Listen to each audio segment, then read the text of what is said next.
Hey everyone, and welcome. Today, we're going to break down one of the most fundamental concepts in all of pathology, ischemic injury. You know, if you've ever wondered why a heart attack from a blocked artery looks so different from a stroke caused by a sudden drop in blood pressure, you are in exactly the right place. Trust me, this is a core concept you're going to use all the time in your clinical years, so let's just dive right in. All right, to get us started, let's frame this whole discussion with a clinical puzzle. So imagine you've got two patients. One has had a stroke in what we call a watershed area of the brain, maybe because of systemic shock. The other patient has had a massive heart attack from a totally blocked coronary artery. Now, when you look at the tissue damage, the infarcts, they look completely different. The question is, why? Well, the answer, like it so often is in medicine, comes down to the plumbing. Seriously, it's all about the anatomy of the blood supply and what happens when that supply chain fails. So let's unpack that, starting with the initial problem itself. Okay, first things first, we have to be crystal clear on what we're talking about. The initial insult, the process that kicks this whole thing off, is called ischemia. This is the stage where damage is still potentially reversible. But if it goes on for too long, that leads to irreversible cell death. Now, this is your textbook definition, and it's perfect because it really highlights that crucial mismatch between supply and demand. But let's get something straight right now. Ischemia is not the same thing as hypoxia. Hypoxia is just low oxygen. Ischemia is a lack of blood flow, and that means no oxygen, no glucose for energy, and critically, a buildup of all those nasty, toxic waste products. It's a total metabolic disaster for the cell. So how does this disaster happen? Well, as you can see, there are three main ways.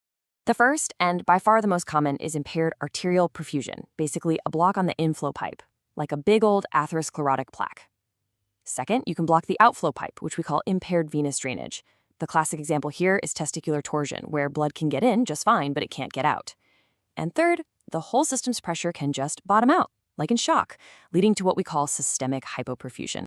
Okay, this is a really crucial point. Not all tissues are created equal when they're facing ischemia. Some parts of the body are just, well, they're anatomically set up for failure.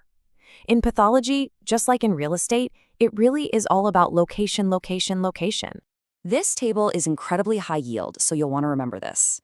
It shows you just how specific these vulnerable spots are. And notice the pattern here. The subendocardium of the heart, the proximal tubule in the kidney, zone 3 of the liver, what do they all have in common? They're all at the very, very end of their blood supply. And then you see in the brain and the colon these fascinating watershed areas, which have their own special kind of vulnerability. So this brings us to a really important concept.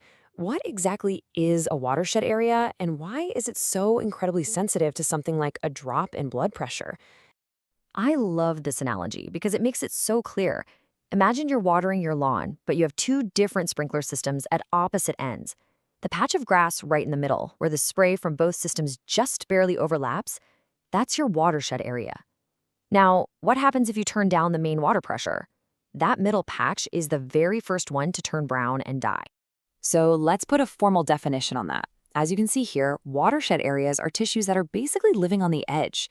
They're supplied by the most distant, tiniest branches of two different arteries.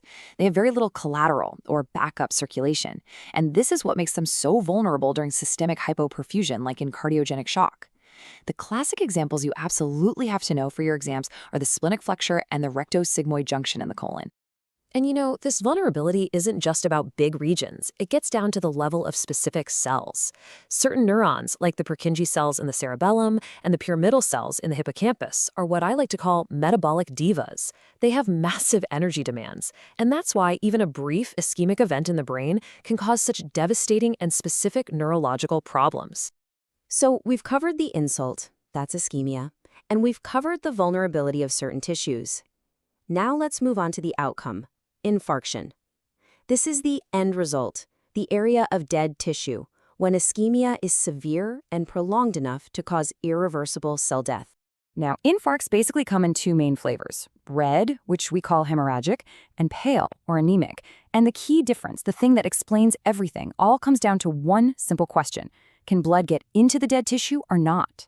The answer to that question explains why a watershed stroke looks so different from a heart attack. Let's start with red infarcts. They're called hemorrhagic because blood actually pools in the dead tissue, making it look red. This happens in a few key situations. One is with venous occlusion, right? The outflow is blocked, so blood just backs up. It also happens in looser tissues that have a dual blood supply, like the lung or the liver. If one artery gets blocked, the other one can still bleed into that necrotic zone.